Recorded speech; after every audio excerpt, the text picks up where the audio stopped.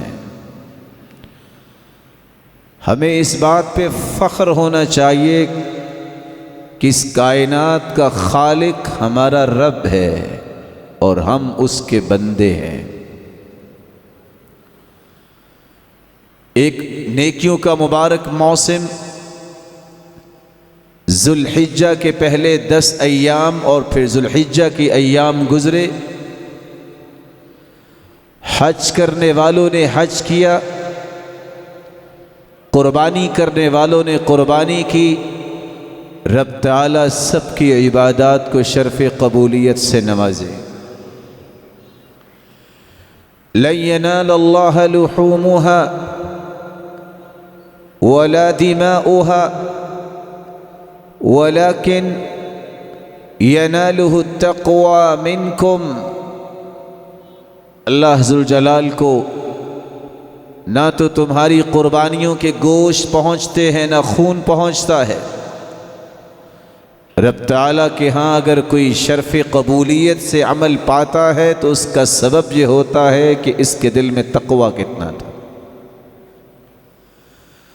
قربانی سے پہلے بھی کچھ لوگوں کا یہ تبصرہ تھا، قربانی ضروری نہیں، اس کی بجائے کسی غریب مسکین کا گھر بنوا دیا جائے۔ حج ضروری نہیں، اس کی بجائے کسی کی شادی کروا دی جائے۔ یہ سب اکھڑے مزاج کی باتیں، دین کے امتیازات کے انکار کرنے والوں کی باتیں ہیں۔ کچھ انکار کرنے والے اسلام کا لبادہ اوڑھ کے انکار کرتے ہیں۔ ان انکار کرنے والوں کو دیکھ کر کافر بھی جرت کرتا ہے، لیکن رسول اللہ صلی اللہ علیہ وسلم کی ہر وہ بات جس کو دین سمجھا گیا، اس کی توہین کرنے والا اور اس کو باعث تکلیف سمجھنے والا دنیا میں بھی ذلیل ہوتا ہے اور آخرت میں بھی ذلیل ہوگا۔ والذین یؤذون رسول اللہ، جو لوگ اللہ کے رسول صلی اللہ علیہ وسلم کو تکلیف دیتے ہیں، لہم عذاب علیم، ان کے لیے دردناک عذاب ہے۔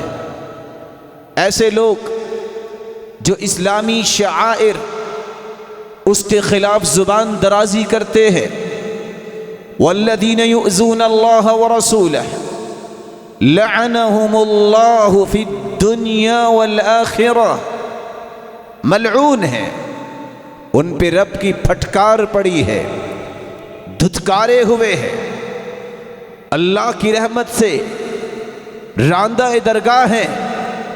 کون لوگ؟ جو اللہ اور اس کے رسول کو تکلیف دیتے ہیں۔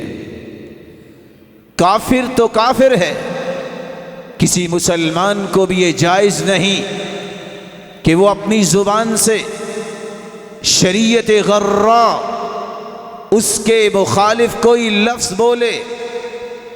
رب کے پیغمبر نے کہا تھا، ان علی اہل کل بیت فی کل عام اضحیہ، ہر گھر پر ہر سال قربانی ہے۔ اس نے فرمایا تھا، تابعوا بین الحج والعمرہ فإنہما ينفیان الفقر والذنوب كما ينفي الكير خبث الحديد والذهب والفضة بار بار حج کیا کرو، اس سے تمہارے گناہ تو ختم ہوں گے ہی ہوں گے، اللہ تمہاری فقیری کو بھی ختم کر دیں گے۔ آج اس خطبہ جمعہ میں ہماری گفتگو کا محور یہی دو نکات ہوں گے۔ پہلا نکتہ، دنیا کی ہوس رکھنے والا، دنیا کی خواہشات کو مقدم کرنے والا، اسلام کی روشنی کو لے تو صحیح، روزانہ ایک نہیں 10 گھر جنت میں بنا سکتا ہے، اور دوسری بات، اگر وہ اپنی اس اسلام کی نفرت کو مختلف پیرایوں میں پیش کرتا ہے تو یاد رکھے اس کی اس نفرت کے سبب کافر کو بھی جرت ملتی ہے، اس کا بھی کچھ علاج بیان کیا جائے گا۔ رسول اللہ صلی اللہ علیہ وسلم کے فرمان کو سنیے، گارے مٹی کے گھر سے محبت کرنے والے، تیرا نشہ، تیرا جشا صرف یہ ہے کہ 5 مرلے کا گھر مل جائے، اور اسلام چھوٹتا ہے تو چھوٹ جائے، گھر بسا اوقات نہیں بنتا، قبر پہلے بن جاتی ہے۔ 25 سال دھکے کھانے کے باوجود مٹی کے نیچے چلے جانا اور حسرتوں کی پنڈاری اپنے ساتھ لے جانا، یہ کوئی کمال نہیں۔ کمال یہ ہے کہ تم رب کے بن جاؤ، رب تمہیں محروم نہیں کرے گا۔ آج تم لڑائی کرتے ہو صرف اینٹ اور گارے پر، رب کے رسول نے فرمایا تھا لبنۃ من ذہب ولبنۃ من فضہ، جنت کے اندر جو مومن گھر بنا سکتا ہے جس کی ایک اینٹ سونے کی ہوگی، دوسری اینٹ چاندی کی ہوگی، اسی طرح ہی تعمیر ہوگی۔ رسول اللہ صلی اللہ علیہ وسلم نے فرمایا ملاطها المسک، ان سونے اور چاندی کی اینٹوں کو جوڑنے کے لیے، گھر بنانے کے لیے جو استعمال کیا جائے گا وہ کستوری استعمال کی جائے گی، سیمنٹ نہیں۔ یہ کستوری کے ساتھ دیواریں بننے والا گھر۔ رسول اکرم صلی اللہ علیہ وسلم نے فرمایا حصباؤها اللؤلؤ والیاقوت، آج تم بازاروں میں گھنٹے خرچ کرتے ہو، پینٹ کروائیں یا پینلنگ کروائیں، کیا اچھا لگے گا؟ حصباؤها اللؤلؤ والیاقوت، یاقوت اور موتیوں کی جڑائی ہو رہی ہے۔ رب کے پیغمبر نے فرمایا وحشیسها الزعفران وترابها الزعفران كما في روایت اخرى، یہ گھر تو بنے گا، بنانے والا کون ہے؟ اللہ ذوالجلال ہے۔ جس طرح وہ عظیم ہے اس کے کام بھی عظیم ہیں، جس طرح وہ بے مثال ہے اس کی بنائی ہوئی چیز بھی بے مثال ہوگی۔ اس کے گراسی پلاٹس زعفران کی خوشبو سے بنے ہوئے، اللہ ذوالجلال نے جنت بنائی ہے۔ اس جنت کی خواہش کرنے والا جب دین کی ایک ایک بات کو اپنی زندگی میں لانے کی کوشش کرتا ہے، رب کا یہ وعدہ ہے نہ اسے اللہ دنیا میں محروم کرتے ہیں نہ اسے آخرت میں محروم کریں گے۔ من كانت الآخرۃ ہم، آخرت کا غم جب دل میں پیدا ہو جائے پھر ارکان اسلام کا انکار نہیں ہوتا۔ آخرت کا غم جب دل میں پیدا ہو جائے یہ دنیا کی محل ماڑیاں انسان کی نظر کو فریختہ نہیں کرتی۔ جب اسلام کو اپنا پسندیدہ دین انسان بنا لے، آخرت کا غم ہو، 3 انعام رب تعالیٰ فوراً عطا کرتے ہیں۔ کون سے انعامات؟ جمع اللہ لہ شمل، اس حدیث کا معنی سمجھیے، اس آخرت کے غم کی وجہ سے رب تعالیٰ اس کی زندگی کو منظم، مرتب، فعال بنا دیتے ہیں۔ ہر چیز لائن پہ آ جاتی ہے، ہر ضرورت پوری ہوتی نظر آتی ہے، ہر غم چھٹتا نظر آتا ہے، ہر پریشانی دور سے دور ہوتی نظر آتی ہے۔ اللہ کی رحمت کے سائے زیادہ سے زیادہ ہونے شروع ہو جاتے ہیں، رب کی طرف سے برکات کا نزول شروع ہو جاتا ہے۔ الا جمع اللہ لہ الشمل، پہلا انعام زندگی کی تمام خواہشیں رب تعالی روئے زمین پہ ہی پوری کر دیتے ہیں۔ اور دوسرا انعام وجعل غناہ فی قلبی، کائنات میں سب سے بڑے مالدار کو ایک سائٹ پر رکھو، یہ شخص دل کا امیر، دل میں سکون، وقار اور عزت کے ساتھ زندگی گزارنے والا، جس کو کبھی فقیری کا خوف نہیں ہوگا، یہ وہ ہوگا جس نے اپنی زندگی کے لیل و نہار کو رب کی مرضی کے مطابق گزارنا ہے۔ اور تیسرا انعام وَأَتَتْهُ الدُّنْيَا وَهِيَ رَاغِمَةٌ، اور دنیا اس کو ایسے ملے گی، اس کے گرد چکر لگائے گی، اس کا طواف کرے گی، جس طرح ایک غلام ایک سواری کو لگام ڈال کے مالک کے سامنے لا کے کھڑا کر دیتا ہے، رب تعالیٰ اس طرح دنیا پہ اس کو قابض بنا دے گا۔ لیکن کب؟ جب آخرت کا غم ہوگا۔ رسول اللہ صلی اللہ علیہ وسلم نے انہی غموں کے متعلق، فکروں کے متعلق 10 باتیں بیان کی ہیں۔ دنیا کے گھر کی نشے میں دین چھوڑنے والے رسول اللہ صلی اللہ علیہ وسلم نے دنیا اور آخرت کی بلندیوں کے لیے جنت میں گھر بنانے کے طریقے بیان کیے ہیں۔ سب سے پہلا طریقہ سیدنا ابو ہریرہ رضی اللہ تعالی عنہ روایت کرتے ہیں، رسول اللہ صلی اللہ علیہ وسلم نے فرمایا من بنا مسجدا یذکر فیہ اسم اللہ بن اللہ لہ بیتا فی الجنہ، جو اللہ کا گھر بناتا ہے اس نیت سے کہ رب کا نام بلند ہو، اس کے رسول کے فرامین کی روشنی میں زندگی گزرے، ادھر یہ خواہش، ادھر یہ کوشش، ادھر یہ قد و کاوش، پہلی اینٹ رکھتا ہے، رب تعالی جنت میں پورا گھر بنا دیتے ہیں۔ رسول اللہ صلی اللہ علیہ وسلم نے فرمایا شرط یہ ہے یبتغی بہ وجہ اللہ، یہ مسجد رب کی رضا کے لیے بنائے۔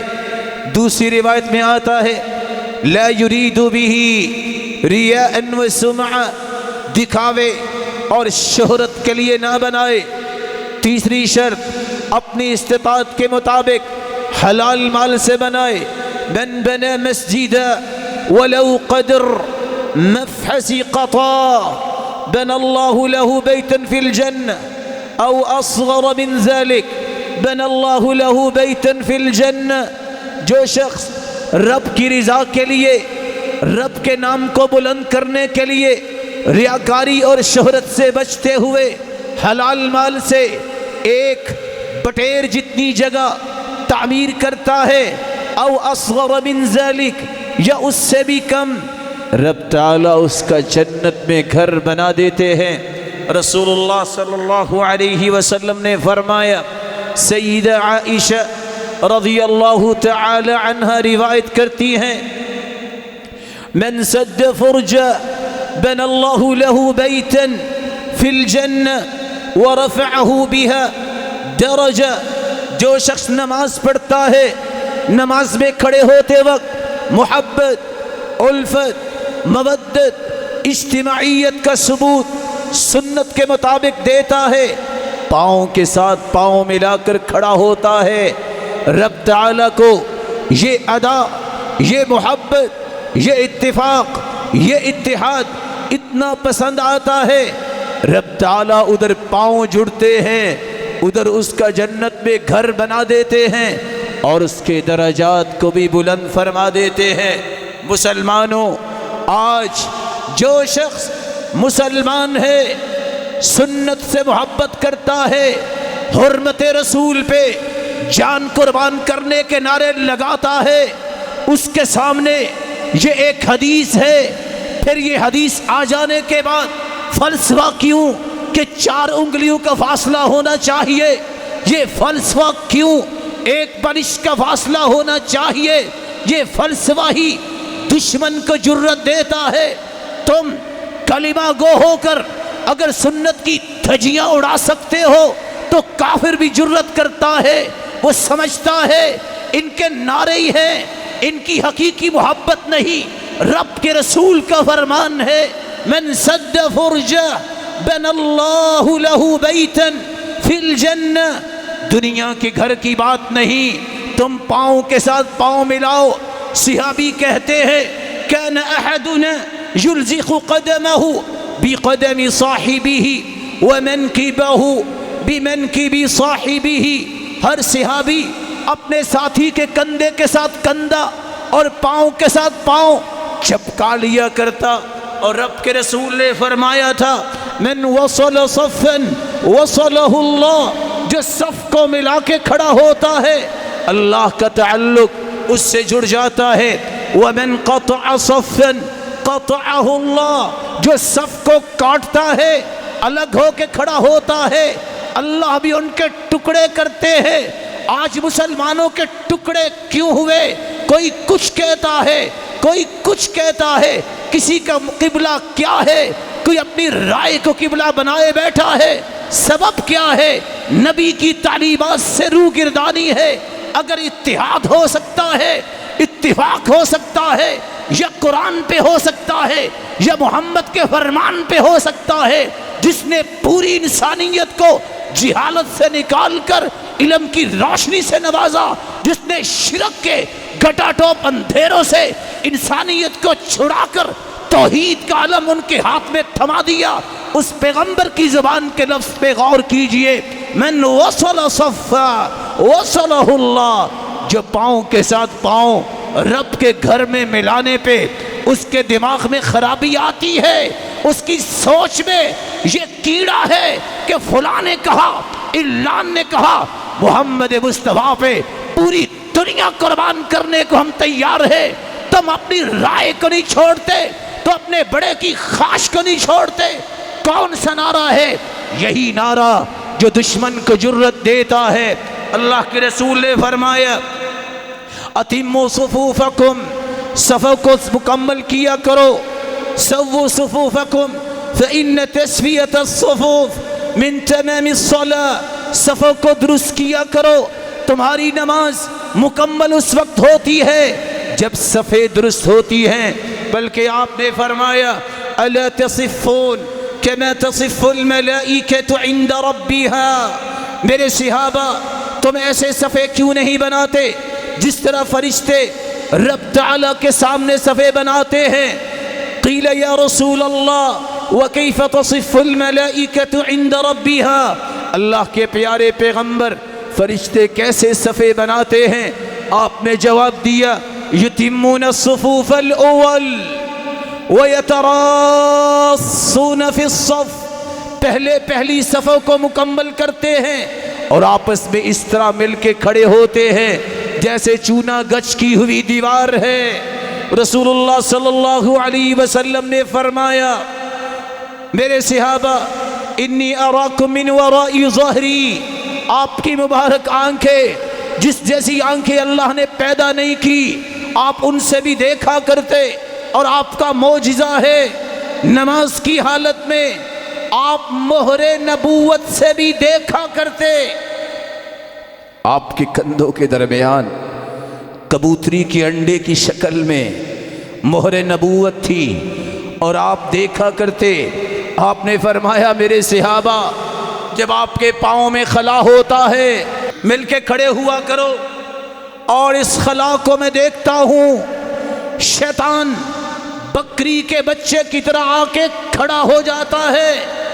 یہ محمد عربی کے فرامین ہے، یہ اس کی سنت ہے جس کی حرمت میں جان قربان کرنے کے لیے ہم تیار ہیں۔ اس کی سنت کو نافذ کریں، یہی محبت کا تقاضا ہے۔ جنت میں گھر چاہیے، رب کا گھر بنائیے، مسجد اور مدرسے کے مشن سے محبت کیجئے، اس مشن کو پروان چڑھانے کے لیے دست و بازو بنیے، قوت دیجئے، دل سے اطمینان رکھیے کہ رب کو یہی پسند تھا۔ سب سے پہلے مدینہ کی اسلامی اور فلاحی ریاست بنی، آپ نے گھر نہیں بنایا، پہلے مسجد بنائی ہے۔ اس مشن کو جس کی ابتدا محمد الرسول اللہ صلی اللہ علیہ وسلم نے کی، اور سب سے پہلے رب تعالی نے اپنے ابراہیم پیغمبر کو بھی حکم دیا، بناؤ میرا گھر۔ اس مشن سے محبت کرنے والے کا اللہ جنت میں بھی گھر بناتے ہیں۔ اس کو پریشانی کیا ہے؟ نماز پڑھنے آتا ہے، سب ملا کے کھڑا ہوتا ہے، پاؤں کے ساتھ پاؤں ملا کر درجے بھی بلند کرواتا ہے، جنت میں گھر بھی بناتا ہے۔ رسول اللہ صلی اللہ علیہ وسلم نے تیسرا طریقہ بتایا جس سے جنت کا گھر تو بنتا ہی ہے، اللہ دنیا میں بھی محرومی نہیں کرواتے۔ من صلی 12 رکعہ، جو شخص 12 رکعتیں پڑھ لیتا ہے، سوى المکتوب، وہ فرائض نہیں۔ دوسری روایت میں آتا ہے من السنہ، وہ سنتیں ہیں۔ تیسری روایت میں آتا ہے تطوعا، یہ نوافل بھی ہیں، سنت بھی ہے، یہ سنت مؤکدہ، یہ فرائض تو نہیں۔ فی یوم و لیلہ، دن اور رات میں 12 رکعتیں جو پڑھتا ہے، 4 قبل الظہر ورکعتین بعدها ورکعتین بعد المغرب ورکعتین بعد العشاء ورکعتین قبل صلاة الفجر، 4 ظہر سے پہلے، 2 ظہر کے بعد، 2 مغرب کے بعد، 2 عشاء کے بعد اور 2 فجر سے پہلے۔ بنی لہ بیت فی الجنہ، رب تعالی اس انسان کا جنت میں گھر بنا دیتے ہیں۔ چوتھا طریقہ جس سے انسان اپنی اس خواہش کو آخرت میں بھی پورا کر سکتا ہے، رسول اللہ صلی اللہ علیہ وسلم نے فرمایا من صلی الضحى 4 وقبل الأولى 4 بنی له بیت فی الجنہ، جو چاشت کے وقت 4 رکعتیں پڑھ لیتا ہے، ضحیٰ کی نماز، چاشت کی نماز، صلاة الأوابین حین ترمض الفصال، وفی روایت اخرى صلاة الأوابین حین رمضت الفصال، اس کا وہ وقت ہے چاشت کا، صلاة الأوابین کا، جب اونٹنی کے بچوں کے پاؤں جلنے لگ جائے۔ آج کل گرمی کا موسم ہے، اس اعتبار سے 10:30 پونے 11 بجے 4 رکعتیں پڑھنے والا جنت میں گھر بنا سکتا ہے۔ ظہر سے پہلے 4 رکعتیں پڑھنے والا جنت میں گھر بنا سکتا ہے۔ رسول اللہ صلی اللہ علیہ وسلم نے 5واں طریقہ بتایا، فرمایا من حافظ على 4 ركعات قبل العصر بنى الله له بیتا فی الجنہ، جو شخص عصر سے پہلے 4 رکعتوں پر مداومت کرتا ہے، اس کی حفاظت کرتا ہے، پابندی کرتا ہے، بنی لہ بیت فی الجنہ، رب تعالیٰ کی طرف سے اس کے لیے بھی جنت میں گھر بنا دیا جاتا ہے۔ چھٹا طریقہ رسول اللہ صلی اللہ علیہ وسلم نے فرمایا من قرأ قل هو اللہ احد 10 مرات، جو شخص سورۃ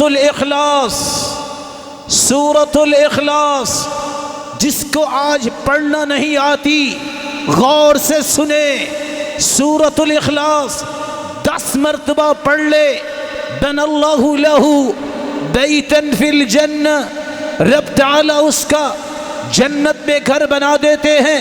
7واں طریقہ رسول اللہ صلی اللہ علیہ وسلم نے فرمایا انا زعیم ببیت فی ربض الجنہ من ترک المراء وإن كان محقا، وببيت في وسط الجنة من ترك الكذب وإن كان مازحا، وببيت في أعلى الجنة من حسن خلقا لوگوں میں گارنٹی دیتا ہوں، میں ضامن ہوں، میں ضمانتی ہوں۔ کون کہہ رہا؟ سید المرسلین، قائد المرسلین اس بات کی گارنٹی دے رہے ہیں۔ کس بات کی گارنٹی؟ میں قیامت کے دن کی گارنٹی دیتا ہوں، جو شخص سچا ہونے کے باوجود جھگڑا چھوڑ دیتا ہے، میں اسے جنت میں چبوترا لے کے دوں گا، چبوترے پہ گھر بنا ہوا لے کے دوں گا۔ جو شخص جھوٹ چھوڑ دیتا ہے، صادق بن جاتا ہے، میں جنت کے درمیان میں اسے گھر لے کے دوں گا۔ جو شخص اپنے اخلاق کو خوبصورت بنا لیتا ہے، میں جنت کے بالا خانوں میں گھر لے کے دوں گا۔ ضمانتی کون ہے؟ اس سے بڑا ضمانتی تو اللہ نے پیدا ہی نہیں کیا۔ رسول اللہ صلی اللہ علیہ وآلہ وسلم نے 8واں طریقہ بتایا۔ تجارت میں شغف رکھنے والوں، تجارت کے لیے اپنے وقت نکالنے والوں، رب تعالی تمہاری تجارت کو سنت کے مطابق قائم کرے، برکت دے، شریروں کی شرارت سے بچائے، حاسدوں کے حسد سے بچائے۔ ایک قانون یاد رکھنا، اللہ کے رسول کا فرمان ہے، من دخل السوق، جو بازار میں داخل ہوتا ہے، وقال، اور یہ کہہ دیتا ہے، لا الہ الا اللہ وحدہ لا شریک لہ لہ الملک وله الحمد يحيي ويميت وهو حي لا يموت بيده الخير وهو على كل شيء قدير۔ یہ کلمات پڑھ لیتا ہے، اللہ کے پیارے پیغمبر کی بات سنیے، كتب الله له الف الف حسنہ، الف الف حسنہ۔ ریاضی کے ماہرین بھی بیٹھے ہوں گے، 1000 کو 1000 سے ملٹی پلائی کرے تو کیا جواب آتا ہے؟ بتائیے، 1000 کو 1000 سے ملٹی پلائی کرے تو کتنا بنے گا؟ 10 لاکھ نیکیاں گنتی کے 1 منٹ میں۔ وَمَحَ عَنْهُ الف الف سیئہ، اور اتنے ہی گناہ معاف۔ وَرَفَعَ لَهُ الف الف درجہ، اور اتنے ہی درجات بلند۔ وَبَنَى لَهُ بَيْتًا فِي الْجَنَّةِ، تم ساری زندگی بازار میں بھی آؤ، ہو سکتا ہے لاسز ہوں، گھر نہ بنا سکو، گھر نہ خرید سکو، یہ دعا پڑھو جس میں رب کی توحید ہے، جس میں پیغمبر کی بات پہ عمل ہے، رب تعالی 4 انعام دیں گے۔ یہ انعام گناہوں کی معافی کی صورت میں، درجات کی بلندی کی صورت میں، نیکیاں 10 لاکھ الگ سے لکھی گئی، اور رب تعالی تمہارا جنت میں گھر بھی بنا دے گا۔ یہ تم ہر روز بنا سکتے ہو۔ رسول اللہ صلی اللہ علیہ وآلہ وسلم نے 9واں طریقہ بتایا، من عاد مریضا او زار اخا لہ فی اللہ، جو شخص کسی بیمار کی عیادت کرتا ہے یا اللہ کے لیے محبت کرنے والے کی زیارت کرتا ہے، اس کے گھر جاتا ہے، ناداہ مناد، رب کا ایک فرشتہ اعلان کرتا ہے، ان طبت وطاب ممشاک وتبوأت من الجنت منزلا، تیرا چلنا، تیری آمد و رفت کتنی پیاری ہے، تو نے تو جنت میں جگہ بنا لی۔ رب کے پیغمبر کا فرمان ہے، لم یزل فی خرفت الجنہ، جو انسان بیمار پرسی کرنے جاتا ہے، جب تک مریض کے پاس رہتا ہے وہ جنت کے باغیچے میں رہتا ہے۔ صبح کے وقت اگر جائے، صلی علیہ 70,000 ملک، 70,000 فرشتے، حتی یمسی، صبح کے وقت کسی کی زیارت کرنے والا، عیادت کرنے والا، مسلمان کی سچی محبت دل میں سمونے والا اگر جاتا ہے، جب تک شام نہیں ہو جاتی 70,000 فرشتے اس کی بخشش، مغفرت اور برکت کی دعائیں کرتے ہیں. اور اگر شام کو جاتا ہے حتی یصبح، جب تک صبح نہیں ہو جاتی 70,000 فرشتے اس کی بخشش، مغفرت، برکت اور رحمت کے لیے دعا گو رہتے ہیں. رسول اللہ صلی اللہ علیہ وسلم نے فرمایا 10واں طریقہ جس سے جنت میں گھر بنایا جا سکتا ہے، رسول مقبول صلی اللہ علیہ وآلہ وسلم کا فرمان ہے، اذا وضع المؤمن فی قبرہ، جب کسی مومن کو قبر میں داخل کیا جاتا ہے، اتاہ ملک، ایک فرشتہ آتا ہے اور کہتا ہے ما کنت تعبد، بتاؤ تم عبادت کس کی کرتے تھے؟ قال یقول کنت اعبد اللہ، وہ جواب دیتا ہے ثم ہداہ، ہدایت اس وقت، یاد اس وقت رب تعالیٰ اسے کرواتے ہیں. وہ کہتا ہے کنت اعبد اللہ، میں اپنے رب کی ہی عبادت کرتا تھا. فرشتہ پھر سوال کرتا ہے ماذا تقول فی هذا الرجل، اس عظیم ہستی کے بارے میں آپ کا موقف کیا ہے؟ یہ عظیم ہستی کون تھی؟ وہ شخص جواب دیتا ہے مومن هو عبد اللہ و رسولہ، وہ اللہ کے بندے تھے، اللہ کے سچے رسول تھے، خاتم الانبیاء ہے. اس جواب کو سنتے ہی روایت بیان کرتی ہے فَمَا يُسْأَلُ عَنْ شَيْءٍ غَيْرِهَا، صحیح الجامع کی روایت کے تو یہ لفظ ہے، اگلا سوال نہیں ہوتا. دوسری روایت میں آتا ہے دین کے بارے میں بھی سوال ہوتا ہے، میں اس روایت کو مکمل کر لوں، سوال اگلا نہیں ہوتا. فَيَنْطَلِقُ بِهِ إِلَى بَيْتٍ فِي النَّارِ، فرشتہ اس کو لیتا ہے اور اس کو لے کر اس گھر کی طرف جاتا ہے جو جہنم میں گھر ہے. پھر کہتا ہے هَذَا بَيْتُكَ كَانَ مِنَ النَّارِ، یہ جہنم میں تیرا گھر تھا اگر تو توحید کو نہ مانتا، اگر تو محمد مصطفیٰ کی رسالت کا اقرار نہ کرتا.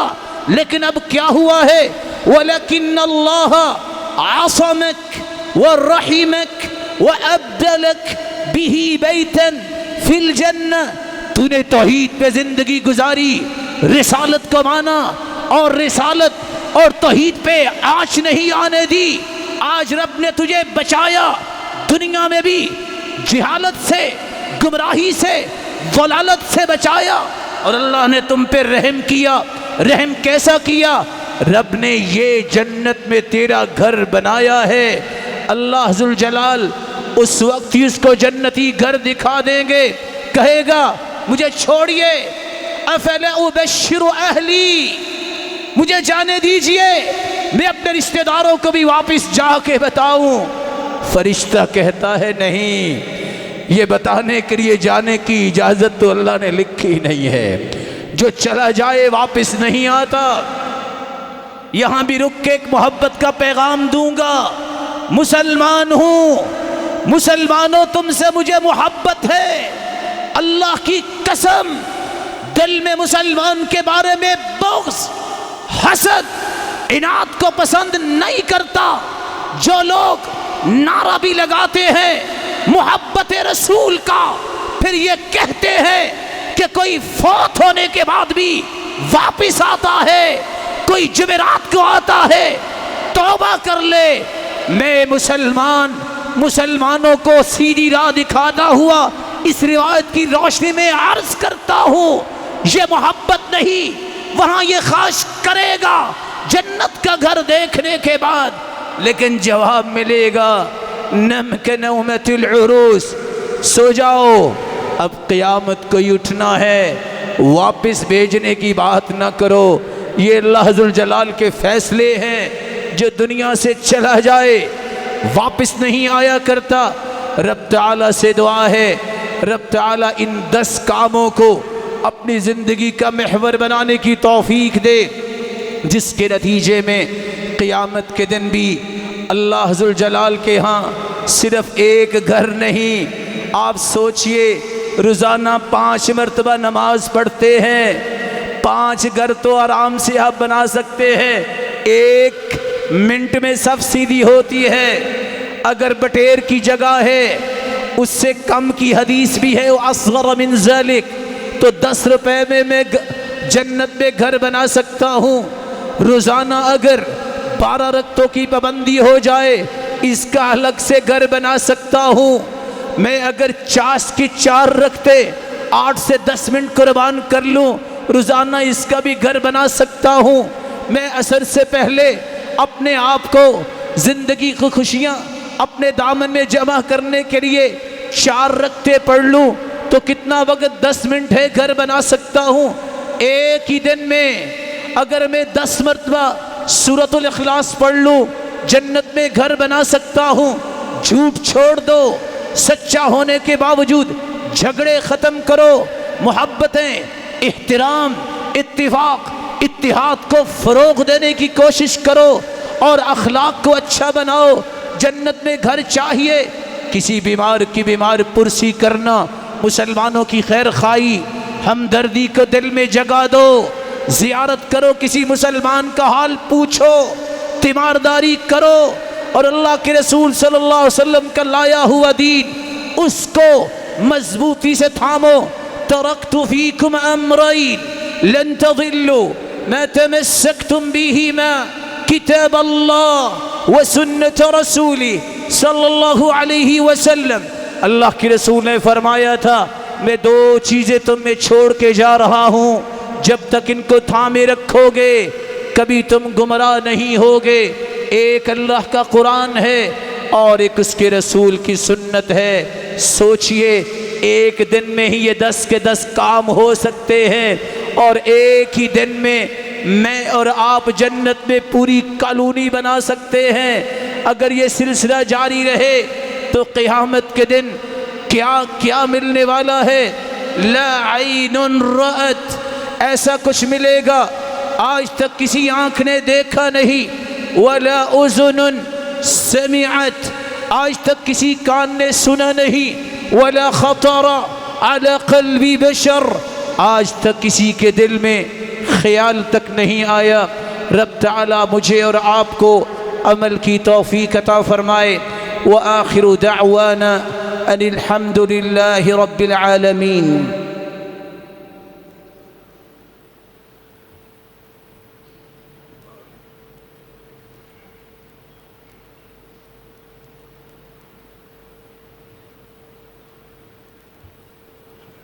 الحمد لله على إحسانه والشكر له على توفيقه وامتنانه،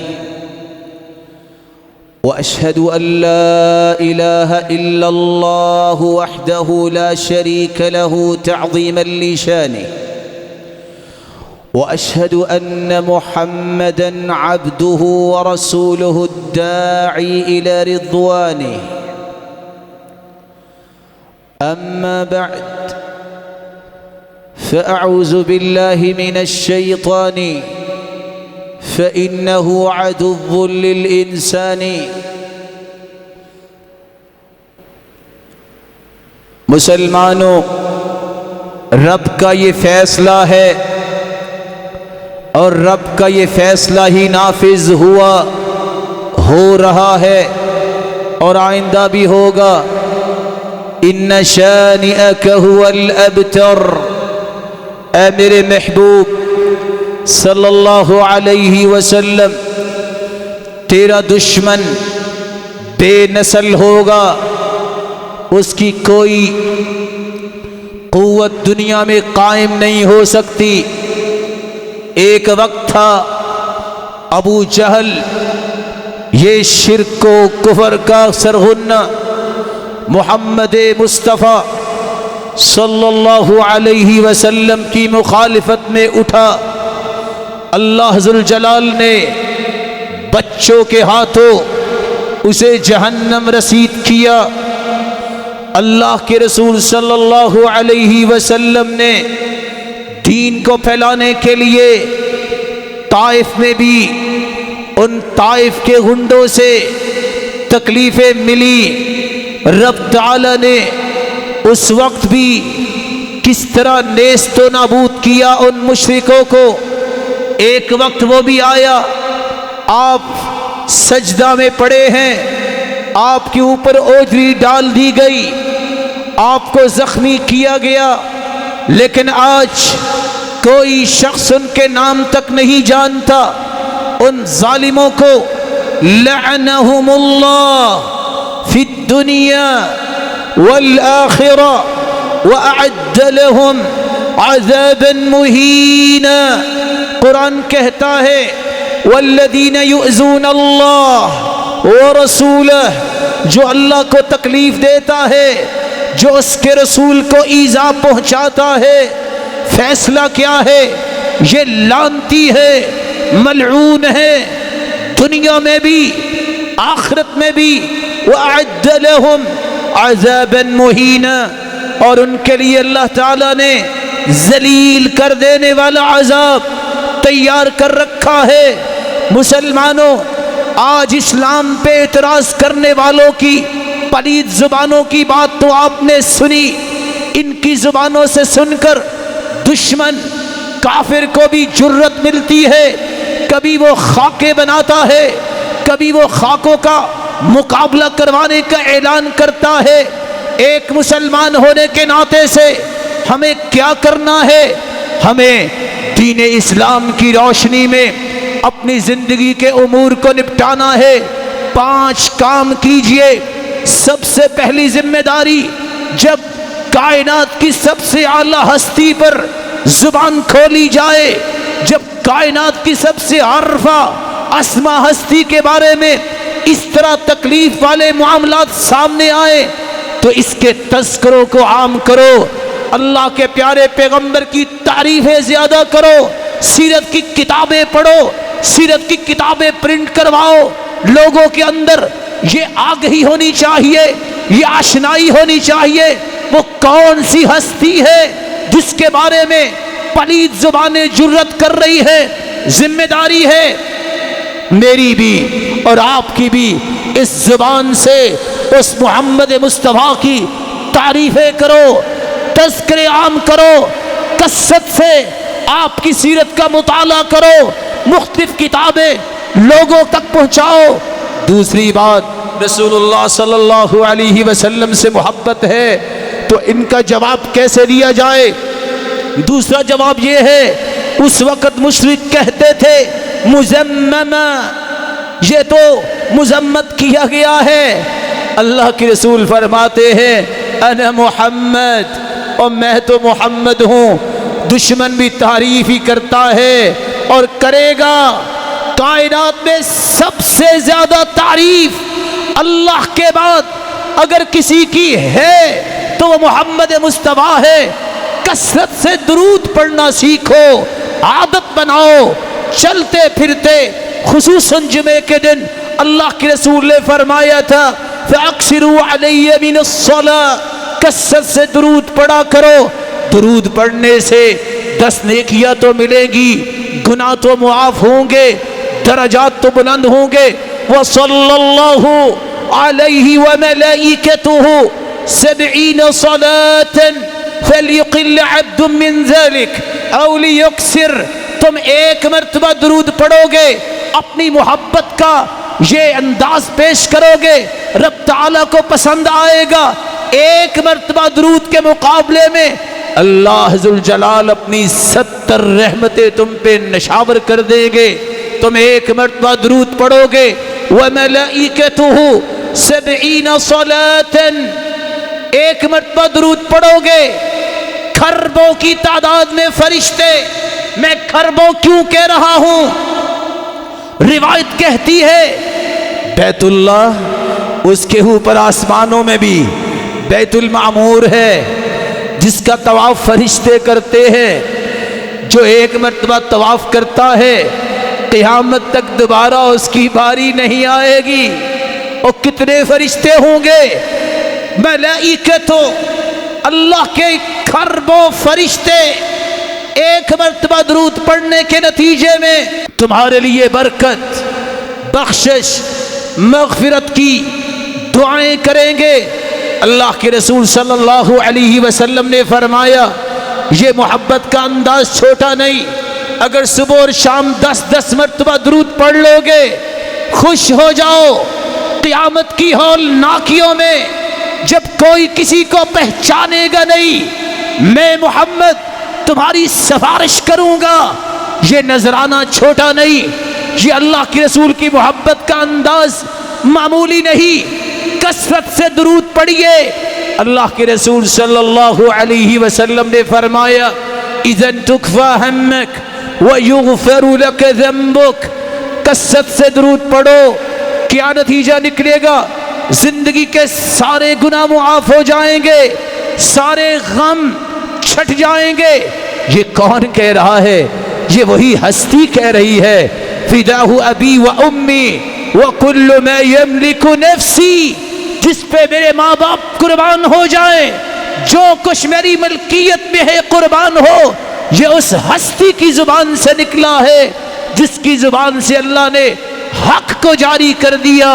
تیسرا طریقہ، اگر آپ ان خاکوں کا جواب دینا چاہتے ہو تو یاد رکھنا اس کا تیسرا طریقہ یہ ہے، اگر سچی محبت ہے، دشمن جو کہتا ہے کہتا رہے ما عززوا باطل ولو طلع القمر من بین جبینہ، یاد رکھو باطل کبھی عزت نہیں پا سکتا اگرچہ اس کے ماتھے سے چاند نکل کے آسمان پہ چڑھ کے چمکنے لگ جائے۔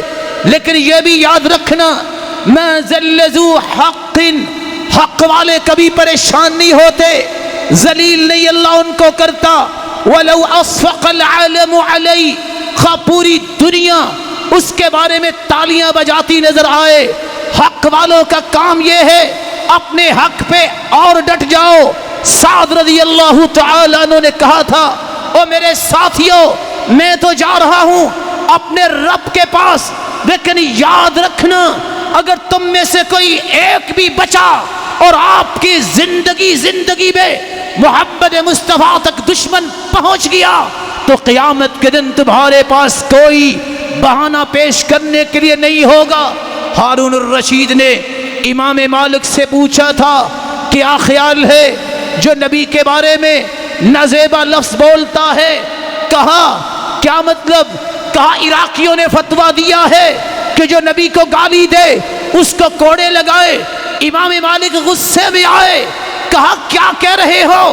کس کے کوڑوں کی بات؟ اس امت کو زندہ رہنے کا حق کیا ہے جس کے پیغمبر کے بارے میں کوئی زبان کھولے اور وہ زندہ رہے اور اس کے اندر یہ غیرت نہ جاگے؟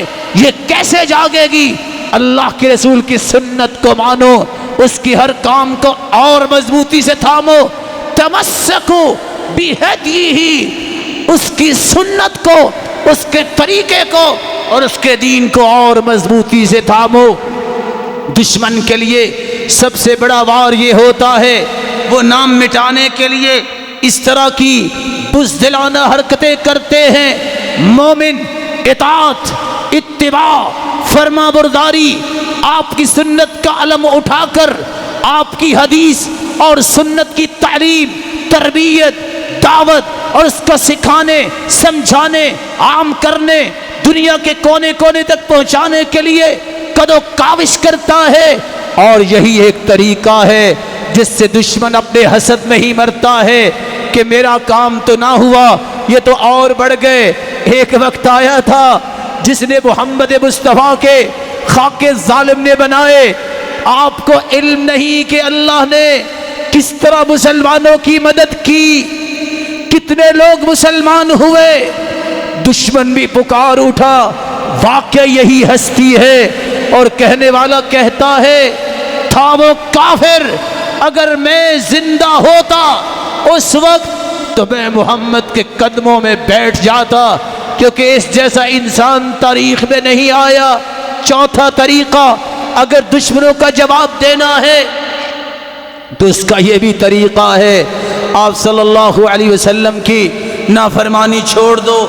ایک طرف نعرہ لگائے کہ حرمت رسول پہ جان بھی قربان ہے، دوسری طرف مسجد کی بجائے قبر کو سجدہ کرنا چھوڑو، ایک طرف نعرہ لگائے حرمت رسول پہ جان بھی قربان ہے، لگتا ہے بھول گیا جان قربان کرنے سے پہلے داڑھی کو قربان کر دیتا ہے، شاید چھری ہاتھ سے تذبذب کی حالت میں چلاتا ہے وہ اوپر چل جاتی ہے۔ کس طرح کا نعرہ ہے؟ پہلے اپنی نافرمانی کو ختم کرو، یہ نبی کریم کی سنت ہے۔ جس کو رب کے محبوب کے چہرہ پسند نہیں ہے، میں کیا کہوں؟ اگر کل کو فیصلہ یہ ہو گیا کہ تمہیں تو رب کے محبوب کا چہرہ پسند نہیں، تم کس محبت کے دعوے دار ہو؟ کیا جواب ہوگا؟ نافرمانی چھوڑو، جو حدیث میں آیا ہے اس کو اختیار کرو، بدعات ختم کرو، بناوٹی قصے کہانیاں، اپنے کشید کیے ہوئے تجربات، اپنے کشید کیے ہوئے دین کے مفاہیم کو اپنے پاؤں تلے رون دو۔ اگر کامیابی چاہتے ہو نبی کی نافرمانی، اور یہ میں کیوں زور دے رہا ہوں شرک اور بدعت پہ، کیونکہ شرک کی کوئی معافی نہیں، اگر دنیا میں معافی نہ مانگی گئی۔ ان اللہ لا یغفر ان یشرک بہ ویغفر ما دون ذلک لمن یشاء، اللہ ذوالجلال شرک کو معاف نہیں کریں گے۔ اور میں بدعت پہ زور کیوں دے رہا ہوں؟ حسن بصری کہا کرتے تھے جو بدعتی کے ساتھ بیٹھ ہی جاتا ہے اللہ اس کے دل سے نور کو کھینچ لیتے ہیں، جو کسی بدعتی کی مدد کرتا ہے۔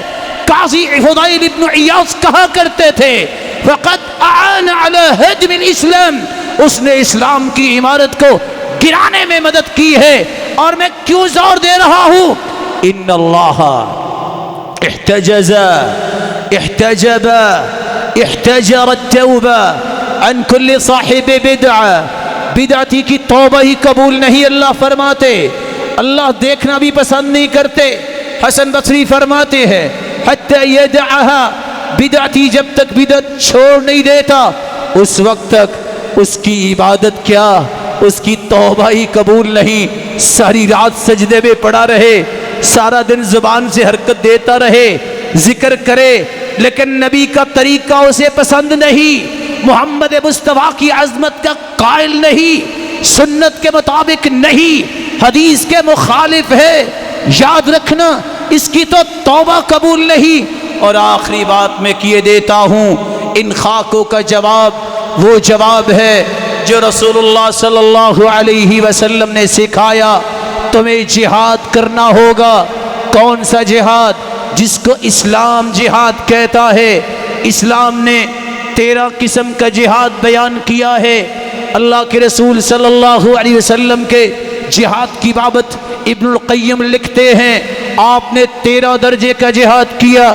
جہاد النفسی علی تعلم الدین، دین کو سیکھنے میں کوشش اور جہاد کرو، وعلی عمل بے، وعلی العمل بے، علم سیکھنے کے بعد اس کے مطابق عمل کرنے کا جہاد نفس کے ساتھ کرو، وعلی امور الدعوہ، اس دین کو آگے پھیلانے کے لیے دعوت کے میدانوں میں نکل کے جہاد کرو۔ چوتھا جہاد وعلی صبر المشاق الدعوہ، ان دین کو سیکھنے، سکھانے، عمل کرنے اور پھیلانے میں جو مشقتیں آئیں ان کو صبر سے، برداشت سے اپنی زندگی کا حصہ سمجھیے اور اجر کی اور نیکی کی امید رکھیے۔ پانچواں طریقہ جو ابن القیم بیان کرتے ہیں، شیطان سے بھی جہاد کرنا ہے۔ جہاد الشیطانی علی دفع ما یلقی الشیطان فی من الشبہات والشکوک، انسان کے دل میں دین کے بارے میں جو شک، جو شبہ شیطان پیدا کرتا ہے۔ الہادی لوگ آج بھی منظر عام پہ دندناتے پھرتے ہیں، ان شبہات کو دل سے نکالنا، دین پر اعتماد، دین پر یقین کرنا، یہ دل کا جہاد ہے، شیطان سے بھی جہاد ہے۔ اور چھٹا جہاد علی دفع ما یلقی الشیطان فی قلب المؤمن من الشہوات، دل میں غلط خواہشیں، شہوتیں پیدا شیطان کرتا ہے، ان کو کریت کے نکال دینا یہ جہاد کا چھٹا حصہ ہے۔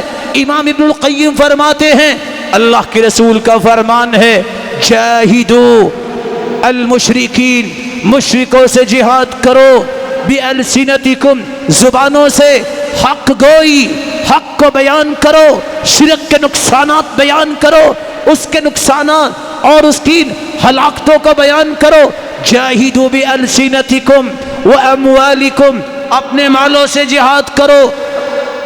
وَأَيْدِيكُمْ، تمہیں اللہ نے طاقت دی ہے، حکومت کی سرپرستی میں اپنے فوج کے دست و بازو بنو، اور جو کافر محمد مصطفیٰ کے بارے میں آنکھ نکالے، آنکھ اٹھائے، اس کی آنکھ نکالنے کے لیے سسٹم کے تحت، نظم کے تحت ہاتھوں سے جہاد کرو، مال سے جہاد کرو، زبانوں سے جہاد کرو۔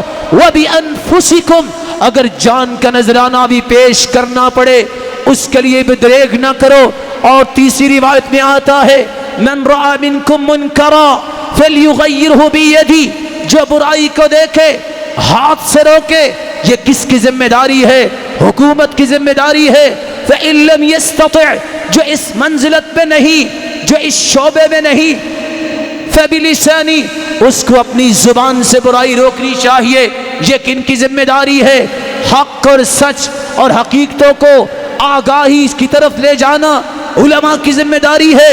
فَإِن لَّمْ يَسْتَطِعْ فَبِقَلْبِهِ وَذَلِكَ أَضْعَفُ الْإِيمَانِ، اگر اتنی بھی طاقت نہیں تو دل سے برا جانیے۔ جہاں سب سے پہلی ذمہ داری میری اور آپ کی یہ بنتی ہے، حدیث کہتی ہے اذا اعملت الخطیئۃ فی الارض فانکرها، اگر کوئی گناہ ہو رہا ہو، اللہ کی نافرمانی ہو رہی ہو، جو برا سمجھتا ہے وہ ایسا ہے جیسے اس نے روکا اس کو۔ سب سے پہلے دل میں نفرت، بغض پیدا کیجئے کافروں کے بارے میں جنہوں نے ہرزہ رسائی کی ہے، اور اس شخصیت کے بارے میں اپنے ہاتھوں کو حرکت اور زبانوں کو حرکت دی ہے۔ دوسرا طریقہ، لوگوں کو بتاؤ کس ہستی کے بارے میں یہ باتیں ہو رہی ہے، جس ہستی کے بارے میں اللہ ذوالجلال نے قرآن میں فرمایا ہے یہ صرف مسلمانوں کے لیے ہی رحمت نہیں، پوری انسانیت کے لیے رحمت ہے۔ تیسرا طریقہ، میرے بھائی، اگر وقت آئے حکومت کے ساتھ، اس کی سرپرستی میں فوج کے ساتھ مل کر ہر وقت اپنے آپ کو تیار رکھو۔ دشمن ہندوستان ہو یا ہالینڈ ہو، کوئی بھی ہو، یا امریکہ ہو، اللہ کی رحمت سے مومن بزدل نہیں ہوتا۔ کسی وقت بھی اگر دین بچانے کے لیے، رب کی توحید کی حفاظت کرنے کے لیے، محمد مصطفیٰ کی ذات اور سنت کی چاکری کرنے کے لیے ضرورت پیش آئے، سب سے پہلے اپنا مال، اپنی رائے، اپنی جان پیش کرنے کو سعادت سمجھنے کے لیے تیار رہنا۔ رب کے رسول کا فرمان ہے علیکم بالجہاد فإنه باب من ابواب الجنہ یذہب اللہ بہ الہم والغم، جہاد کو لازم پکڑو، یہ جنت کا دروازہ ہے، اس سے غم اور پریشانیاں دور ہوتی ہیں۔ لیکن کیسے لازم پکڑو؟